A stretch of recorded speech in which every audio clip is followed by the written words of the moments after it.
Ripon Tiger Sport Network welcomes you to another broadcast of Ripon Tiger Sports on the Ripon Channel, 93.1 FM and AM 1600 WRPM, your hometown station. Tonight we bring you boys basketball as the Tigers host the Cougars from Campbellsport. Ripon comes in with an overall record of 10-7. They're 7-4 in the conference. And Campbellsport comes in with a 9-4 overall record, 7-5 in the conference. I'm Howard Hansen, and I'd like to bring in my partner for tonight, Marty Ernzer. And Marty, not much difference, half a game between these two teams, between second and third place. No, we were talking about that off the air. If you take second place and seventh place in this conference with those 7 teams, they are separated in the win column by only 2 games. So your 7th place team, for example, is 5-8, and Ripon, your 2nd place team, is 7-4. So there's a lot of what would we say? It's all bunched up there. Kind of like for you NASCAR fans, it's kind of like running at Bristol. Everything gets all bunched up in that giant donut of a track. And everybody's drafting. Yeah. So, in fact, these two teams locked horns early in the season, way back on December 10th.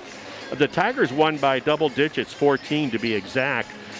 In that game, Brooks and Schneider they mirrored each other. They both had 19 points. They both had 9 rebounds. And Agamite, your guy, Mr. Rebound, had 13 boards in that contest. Ripon shot 49% from the floor, which is really good in that game. But they were only 1 of 13 on 3-pointers in that game, but they did shoot 25 free throws.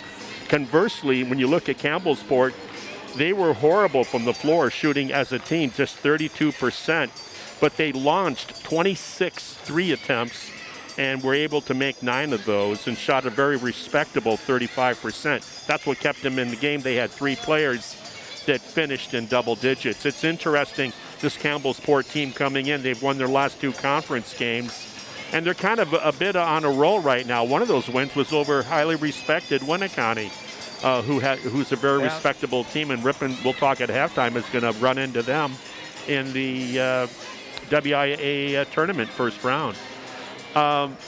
Campbellsport is sort of an interesting team to me.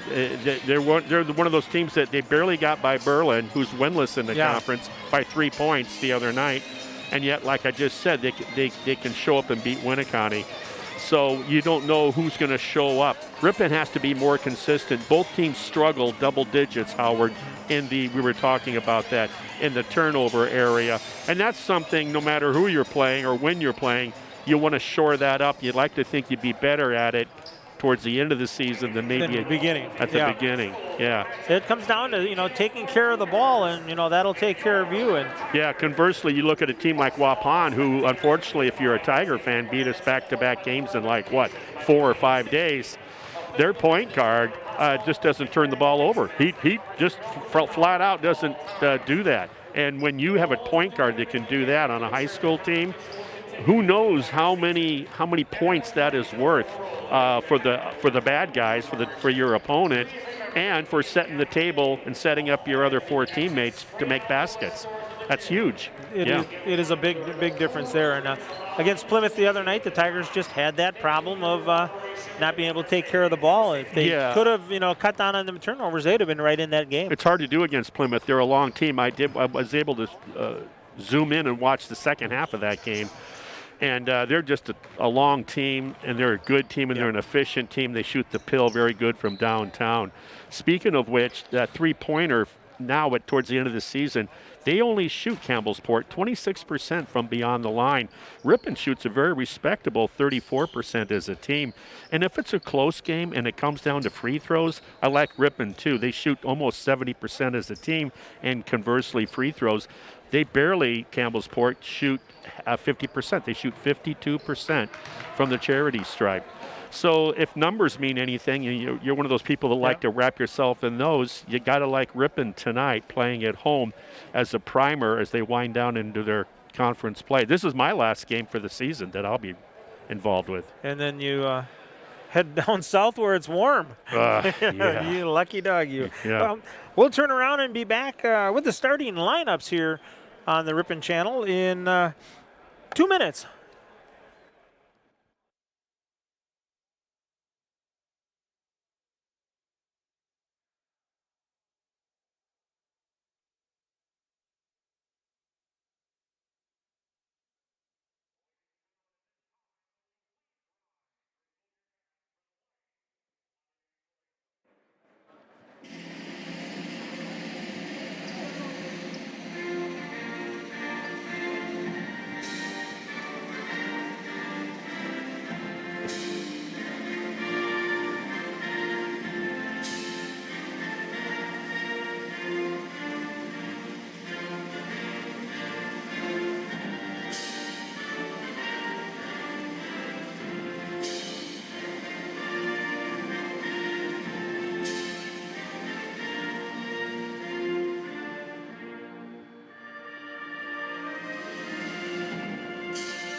Welcome back to Ripon High School and the Ripon Tiger Sports Network as we get ready for the starting lineups. We'll start with the Cougars from Campbellsport.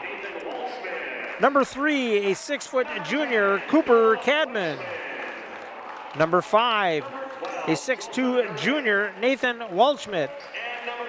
Number 10, a 6'4 junior, Noah Fleshman.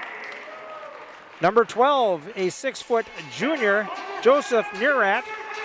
And number 24, a 6'5 sophomore, Mitchell McCarty. The Cougars are under the head coaching direction of Jordan Deekson and Al Waldschmidt. And now for your Ripon Tigers. Number 3, a 6-foot senior, Connor Diedrich. Number 5, a 6-foot senior, Garrett Jennings. Number 10, a 6'5 sophomore, Riley Brooks. Number 15, a 6'4 senior, Grant Schneider. And number 33, a 6'3 senior, Ethan Schuld. The Tigers are under the head coaching direction of Steve Brooks. And Marty, if that lineup sounded a little familiar, it's sort of like senior tonight here at Tiger Den. Yeah, walking into the front doors, you got to feel for those seniors and their families that they don't get to get the recognition you normally would due to the difficulties of the Wuhan virus, the COVID. But, it is what it is, and there's people that are worse off than this, I'll guarantee you. Well, at least get some people in the gymnasium, so get that little bit of excitement, and then the rest can watch with us. Yeah, I'm just going to say, it makes us a little bit more important, I think, or at least our cameras. The camera guys are, exactly. Cougars control the ball there. Waldschmidt with it, kicking it around down into the middle, into the lane. Pull-up jumper put in there by Murat. Pretty nice little curl move. Liked it. Jennings to Diedrich down in the corner. Back to Jennings. Two-man trap. Yep, that's what the JV team did. Stay away from the sidelines, boys, if they're going to trap. And then you have to find a way to fake a pass, make a pass, and make a defense that likes to go up the line and really pressure you. Make them pay the price with the back door for an easy deuce. Mitchell McCarty with the foul there for the Cougars. Jennings with it on top, moving it around to Schold. Hands it off to Brooks, back to Schold. Schold fakes the three-pointer, looking down, go down inside to Diedrich. Yeah, it's a little big in there. Yeah, had a little double team there, and they bring it back out on top to Brooks. Brooks feeds it inside to Schneider. He gets it blocked from behind. Yeah, he's not used to that, I'll guarantee you. A lot of athleticism on this Campbellsport team. They're playing good ball now. Cadman with the ball, moving it around. Jennings. Oh, he had almost had the steal, yeah. He did. And Schul turned around and had a chance at it. Good effort by Jennings. He just didn't finish up with 2 hands on that ball. Schul to put up the 3. Long ball there. That's brought down by the Cougars. Here they come. They lead 4-0. Schul, I don't blame him. I'm a senior. I'm starting. Putting it up. I'm shooting. I'm shooting the pill. Take advantage of that. And he comes up with the loose ball steal. Ball there. Yeah.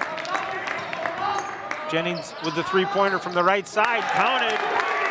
He's one of the guys that towards the latter third of the season stepped up with 3 balls, especially when Schneider missed a game and then they were just hurting for some offense, and he kind of answered the bell. Did a nice job. Little give and go down underneath, and a soft touch there by McCartney for 2 points, gives him 4 on the night. Yeah. 6-3, Cougars with the lead here. This is a different team than what Ripon faced December 10th. Should have been a call there on the slap on the arm on Schneider. Kind of letting them play a little bit here. Definitely they are. Fake on the top there by Nearat. Dishes it off down into the corner. Cadman looking. Now he drops it down underneath. Schneider comes from the way back side and blocks that one. Going to have rear view mirrors and looking behind you. Take care of the ball. Very pesky defense. Schneider puts up the 3. That's off. He didn't shoot well against Plymouth either. No, he did not. Expect a little more out of him there. Cadman with it, looking to go inside. Throws it across court.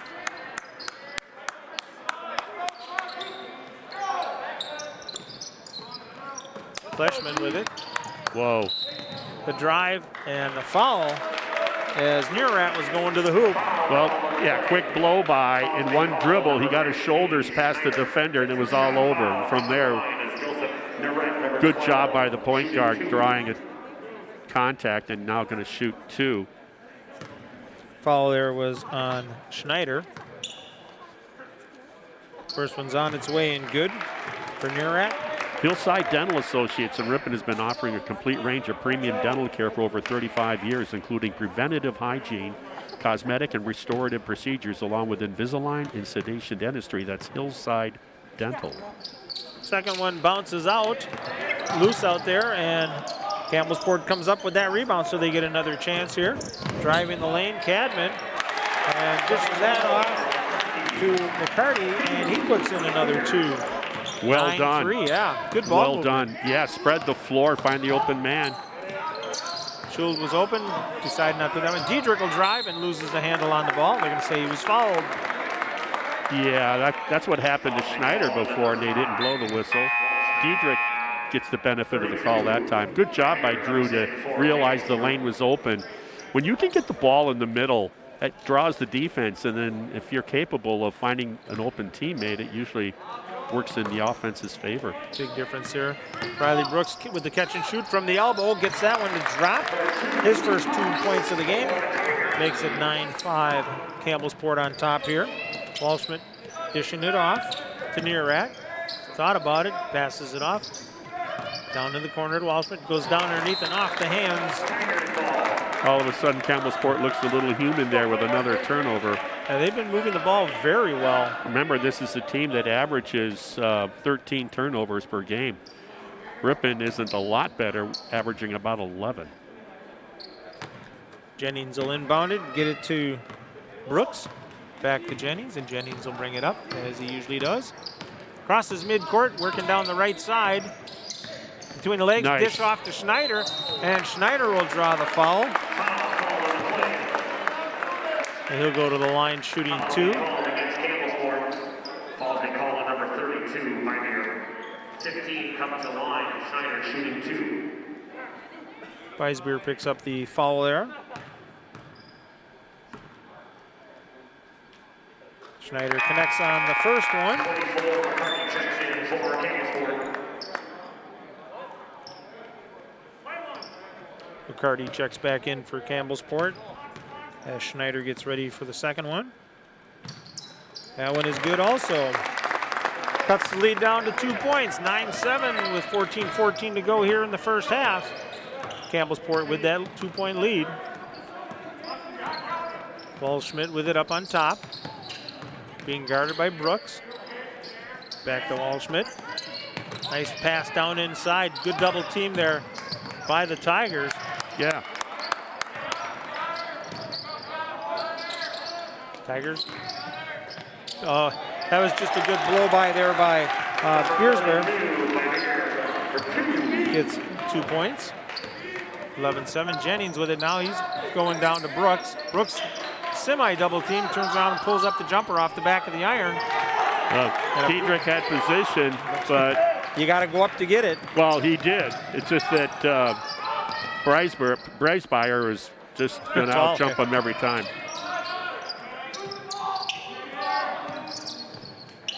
Waldschmidt moving it around.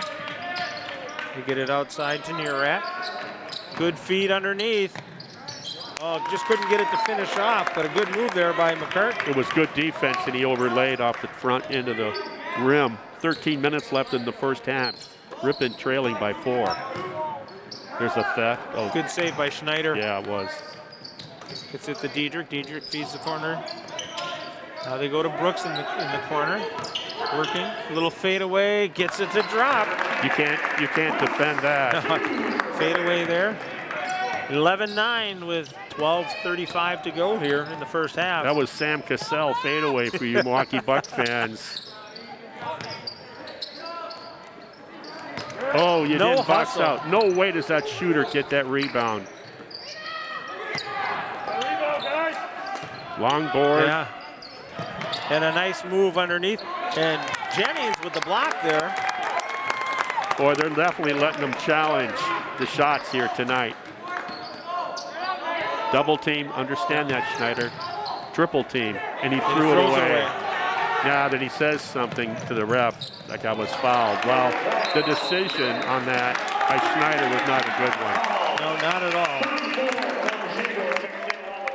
So with 11:59 to go here in the first half, the Cougars lead the Tigers 13-9. Fortify Bank is growing Wisconsin, one person, one business, one relationship at a time. Visit fortifiedbank.com to see how banking locally is a slam dunk for you and our community. Member FDIC. We all need a few good signs. Graphic sign and letter. Ripon creates eye-catching, compelling graphics for your business, banners for your events, vehicle and boat lettering to capture attention with style and taste, increasing your visibility since 1985. That's graphic sign in Ripon. Checking in for the Tigers, number 2, Spencer Schultz, the 6'2 junior, along with number 21, Kai Agamite, the 6'4 junior. And Schneider with a three-pointer out there, gets that one to drop. That might loosen up that defense a little bit of the Cougars. Tigers take the lead for the first time in the ballgame, 13-12. Waldschmidt with it, dumps it off. Good movement underneath there. They're going to call the travel. I bet you the Campbellsport coach is probably thinking, are you kidding me? Like there was contact on that. Yeah, a little hip bump there. Yeah. So the Tigers will take possession. Jennings will bring it up. Works back to the middle, gets it over to